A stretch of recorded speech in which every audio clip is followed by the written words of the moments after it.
गुरुर् ब्रह्मा गुरुर्विष्णु गुरुर्देवो महेश्वरा गुरु साक्षात परब्रह्म तस्मै श्री गुरुवे नमः.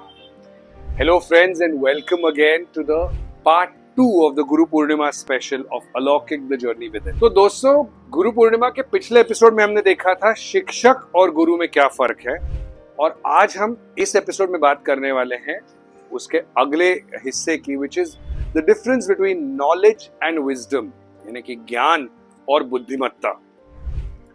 अब दोस्तों क्या है, we live in the information age. यहाँ हर चीज इंफॉर्मेशन इज अवेलेबल. इतना डेटा है ना, इतना डेटा. हर एक आदमी ने एक वक्त पे क्या पहना है, क्या खाया है, कहाँ रहता है, कहाँ जाता है, किससे दोस्ती करता है, कौन सी गाड़ी चलाता है, कितनी तनख्वाह कमाता है, से कहाँ पे रहता है, कौन से एरिया में, सोशल स्टैंडर्ड्स क्या है. इतनी इंफॉर्मेशन एक इंसान की है. और हमारे भारत की आबादी 140 करोड़ है, और इस दुनिया की आबादी देख लीजिए कितनी है. मतलब और हर सेकंड की इंफॉर्मेशन है, और इंफॉर्मेशन यूज होती रहती है. This too much knowledge in today's day and age. ना उसमें क्या हो जाता है, there is an information overload. You are paralysed with too much information. मैं बहुत कुछ जानता हूं, बहुत कुछ पता है मुझे, लेकिन मुझे कुछ इस सब बहुत कुछ पता होने में एक असली चीज जो पता होनी चाहिए वो ही कहीं ना कहीं हम भूलते जा रहे हैं. और अलौकिक का एक प्रयास ही यही है कि हम सब, और आपके माध्यम से मैं खुद, हम सब स्वयं से जुड़े, अपने आप से जुड़े, उस चीज का ध्यान रखें कि जहां आपको किस चीज की इंफॉर्मेशन जरूरी है, रखनी चाहिए. लेकिन बहुत सारी इंफॉर्मेशन, ये क्या है ना, दिमाग भी लिमिटेड होता है. इसमें बहुत कूड़ा कचरा भर भर के एन वक्त पे कौन सी इंफॉर्मेशन को कैसे यूज करना चाहिए, ये नॉलेज होना बहुत जरूरी है. तो दोस्तों, एक हमने अंग्रेजी में कहावत है, इग्नोरेंस इज ब्लिस, यानी कि अज्ञान में सुख है.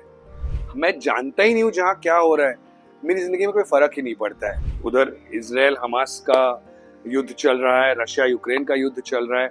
मैं ना इधर का कुछ देख रहा हूँ ना उधर का कुछ देख रहा हूँ. मैं अपनी बस दुनिया में, यहाँ मुंबई में मस्त हूँ. मुंबई की बारिश हो रही है, उस वक्त भी मस्त हूँ. ये है ignorance in bliss.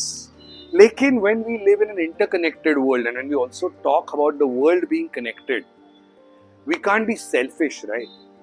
Knowing yourself does not mean कि आप इतने आत्म केंद्रित हो जाओ कि आप दुनिया को भुला दो. वो भी गलत है. तो भाई ऐसा करो तो ये गलत है, वैसा करो तो ये गलत है. बैलेंस रखना बहुत जरूरी है.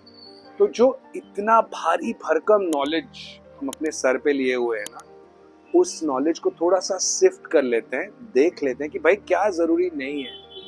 पुराने कपड़े फेंक दोगे अलमारी में से, तभी तो नए कपड़ों के लिए जगह बनेगी ना.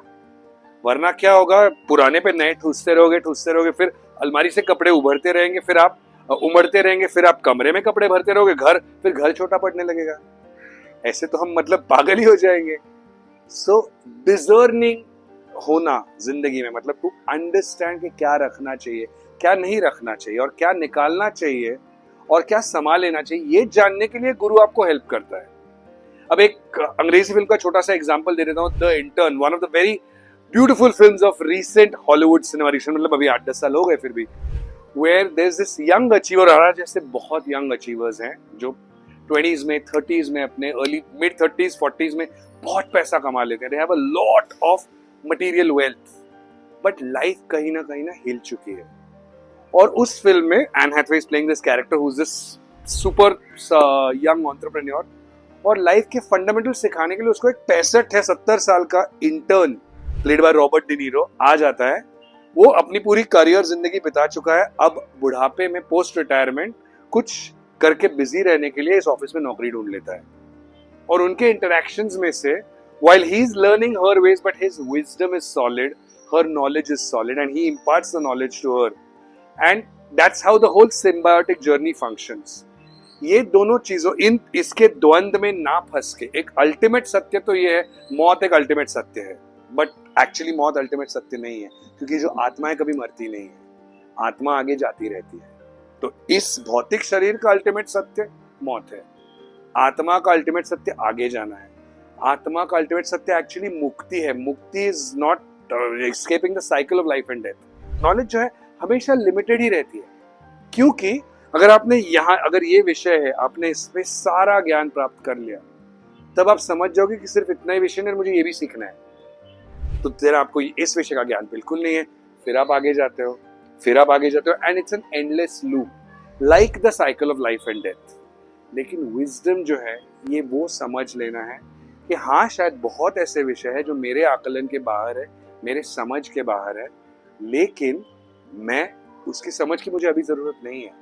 मैं क्योंकि सबसे बड़ा सत्य समझ चुका हूं कि मुझे जो परम गुरु है, जो ब्रह्मांड के हमारे सृष्टि के रचनाकार है, द अल्टीमेट डिवाइन, मुझे उनसे जुड़ना है। ये विजडम जब आपके पास आ जाती है ना, तब देन आपका सारा जो नॉलेज जो यहाँ बंद भी पड़ा है, वो खुल खुल के आपके पास आएगा। मैं एग्जैजरेट नहीं कर रहा हूं, आप खुद एक्सपीरियंस करेंगे। तो गाइस, एक क्विक समरी, हमने बहुत बात कर ली नॉलेज वर्सेस विजडम में। Where is knowledge and what is wisdom, इसके मैंने कुछ एक नोट्स बनाए हुए आपके साथ शेयर कर रहा हूँ। Knowledge actually comes from information, awareness through learning, experience, जो हमने सीखा होता है, अनुभव किया होता है, उससे।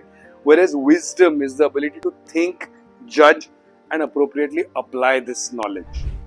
एक सिंपल एग्जांपल आपको दे देता हूँ। जब मेडिटेशन और माइंडफुलनेस, इस सब की हम बातें करते, सचेतन में रहिए, be aware, try and connect with the super consciousness, आप गुस्से को अपने आप पर हावी मत होने देना, ये नॉलेज है। अब गुस्सा मुझे जिस वक्त पर आता है, उस वक्त अगर मैंने गुस्से को हावी होने दिया, तो मेरा सारा नॉलेज मतलब पूरा कचरे में गया। मिसाल के तौर पर, अब मान लीजिए मुझे एंगर मैनेजमेंट की जरूरत है, मैंने वो करके, I have been told by my therapist और माय स्पिरिचुअल गाइड एटसेट्रा कि आप अवेयरनेस में रहो, don't let anger get the better of you, don't react to the stimulus. एक मेरे लिए स्टिमुलस है गाड़ी चलाते वक्त ट्रैफिक का, सामने से किसी ने गाड़ी डाल दी, उसने गाड़ी को धक्का दे दिया, ये स्टिमुलस है मेरे एंगर को आने का। मुझे नॉलेज है कि मुझे, I don't have to let anger get the better of me. But मैं अगर फिर भी बाहर आके गुस्से में चिल्लाता हूं, तो मेरा विजडम गया, कहां गया। तो ये याद रखना सब, और ये बिल्कुल आसान नहीं है, लाइफ की सिचुएशंस में बिल्कुल आसान नहीं है। मैं यहाँ पे डिस्क्लेमर वापस से दे देता हूँ आपको कि मैं कोई ज्ञानी पंडित हूं नहीं, मैं भी अपने अनुभवों से, मैं भी रोज गलतियां करता हूँ, और मैं इतना आपको ये बोल रहा हूँ। एंगर का मैंने इसलिए एग्जाम्पल दिया है because when it comes to my kids, instead of knowing everything, I'm unable to control my anger and I'm working on that. And we all need to work on it in some way or the other because we are not working for anyone else. We're working for ourselves. तो ये एक हो गया where knowledge comes and where wisdom comes. एक और मुद्दा है, knowledge is always selective in nature. It is influenced by the mind. मतलब knowledge एक विषय का होता है, ज्ञान एक विषय का होता है। जैसे गाड़ी चलाना एक विषय है, खाना पकाना एक विषय है, आध्यात्म एक विषय है, नौकरी करना, तिजारत एक विषय है। उस विषय का ज्ञान is knowledge. Wisdom is holistic. अब ये कई बार ऐसे किस्से आते हैं, लाइक होम मेकर और housewife is someone who is great at handling economics. Why? Because वो सारी चीजें संभालती है। I am not trying to be sexist over here, मुझे घर के काम करना खुद बहुत पसंद है, but a lady whose 4 gas पे चीजें पक रही है, कौन से गैस कुकर की सीटी होने वाली है, कौन सी रोटी फूलने वाली है, कब दूध उबलने वाला है, ये करते करते 50 और चीजें she is able to do it, and she is doing it in budget. उसी वक्त गैस कम यूज करना है, बिजली बचानी है, ये सारी चीजें भी कर रही है। She is not going by just the knowledge, she is going in an integrated manner. यहाँ पे विजडम काम आता है। That's the difference between knowledge and wisdom. And wisdom does not come just from the mind. Wisdom, of course, comes from the mind and the soul. So the knowledge which comes from the mind is supplied by the mind.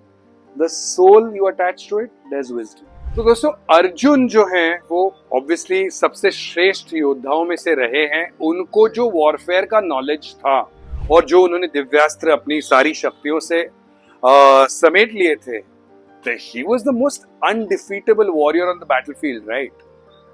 लेकिन कहीं ना कहीं जो उनकी मति या बुद्धिमत्ता थी, युद्ध के जस्ट पहले, वो जो भगवत गीता इस वजह से कही गई, his wisdom actually, in spite of having all the knowledge in the world, kind of wisdom faltered because he did not want to apply the knowledge at the right moment.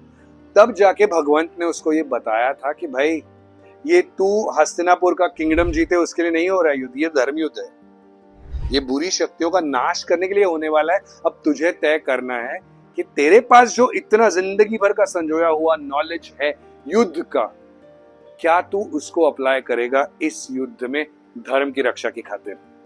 ये बहुत बहुत सिंपल तरीके से हमें बता देता है, having all the knowledge but not the wisdom is not the great place to be.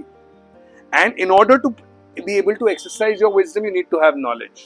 तो कहीं भी ज्ञान कम नहीं है, बट कौन सा ज्ञान किस वक्त अनलर्न कर देना चाहिए और कौन सा लर्न करके मन में समेट लेना चाहिए, और अपने आप का अंतर ज्ञान बहुत ज्यादा इंपॉर्टेंट हो जाता है।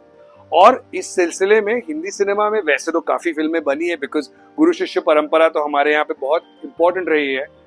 एक फिल्म 2005 में आई हुई संजय लीला भंसाली की ब्लैक, जिसमें the ultimate guru of acting of Indian cinema Shri Amitabh Bachchan एक गुरु की भूमिका में, and Rani Mukherjee who is playing a deaf and mute girl. अब वहां पे actually he is a teacher, हमने पिछले पार्ट में देखा था teacher versus guru, but he comes in as a teacher, ends up becoming a guru, जो उसको जिंदगी की हर चीज सिखा देता है। और इस फिल्म का नाम भी गुरु शब्द को सबसे ज्यादा परफेक्टली एस्टैब्लिश करने वाली फिल्म है, because black means from the darkness she stepping into the light and she is actually a blind student. तो गु यानी कि डार्कनेस, रू यानी कि उसका हरण करने वाला, वो बन के जो अमिताभ बच्चन आते हैं ब्लैक में। और ये एक बहुत अच्छे तरीके से हमें समझा देता है, because she is a specially abled person, उसके दुख दर्द समस्याएं तो हम आम इंसानों की समस्या से कई ज्यादा है। कभी कभी हम बस लगता है today I am having a bad hair day. Now think about it from the perspective of a person who does not have eyes to look at his own hair और हर ओन हेयर। ये छोटा छोटा एक सोच लीजिए। I am sorry, I don't want to ramble along, but you get my point. गुरु को ढूंढिए, अपने जो गुरु है उनका वंदन कीजिए। सबसे अल्टीमेट गुरु ऊपर बैठे हुए हैं, और एक्चुअली ऊपर नहीं, वो सब जगह चराचर में है वो। उनसे जुड़िए, अपने आप से जुड़िए, खुश रहिए, आबाद रहिए, हमें और प्रेरित करते रहिए। Please like, share, subscribe, comment, let us know what you think of the videos. Keep watching अलौकिक, अपने आप से जुड़िए और देखते रहिए अलौकिक। मैं मिलूंगा आपसे नेक्स्ट वीडियो में। थैंक यू, नमस्ते।